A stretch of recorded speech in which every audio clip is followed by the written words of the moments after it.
Hello and welcome to Video Lab Report 4, Macroscopic View of DC and RC Circuits.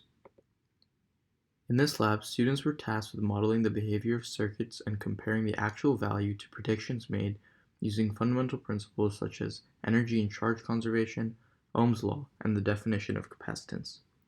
In the first of two modeled circuits, we predicted and observed the value for the current through the wire, and in both cases got the same value, 0.02 amps.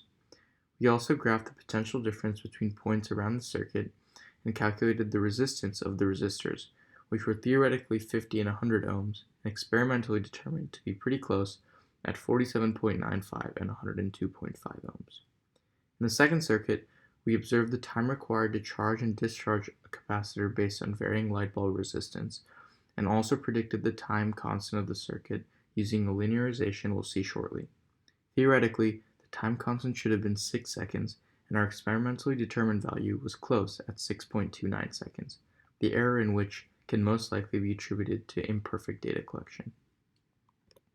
Moving on to the procedure, we first modeled the circuit and completed a theoretical calculation using the loop rule to determine what we expected the current in the wires to be. We then observed the potential difference between points A through H, as can be seen in the picture on the right, and graphed it, as can be seen on the picture on the left. We then placed a voltmeter and ammeter in parallel with the circuit and observed the changes in the current through the wire. Since the voltmeter has theoretically infinite resistance, none of the current should be flowing through it, thereby leaving the value for I unchanged. However, since the ammeter in parallel allows for part of the current to split at the node and divert the resistor, the resistance on the current decreases, and so the value for I increases. For the last part of the first circuit, we used Ohm's law to verify the resistance of our 50 and 100 ohm resistors. The answers were only slightly off of the theoretical values. In the second circuit, we modeled the circuit shown on the right with a battery, a 200 millifarad capacitor, and a bulb whose resistance we changed between 10 and 30 ohms.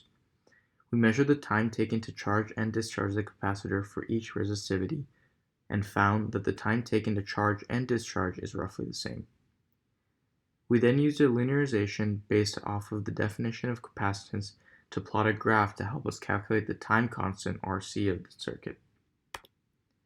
Specifically, we graphed the natural log of delta V divided by delta V naught versus time and used the negative inverse of the slope to find the time constant. We found it to be 6.29 seconds when the theoretical value was 6 seconds. To recap, in this lab, students used basic circuit principles like the loop and node rules to predict and check their results using models of circuits.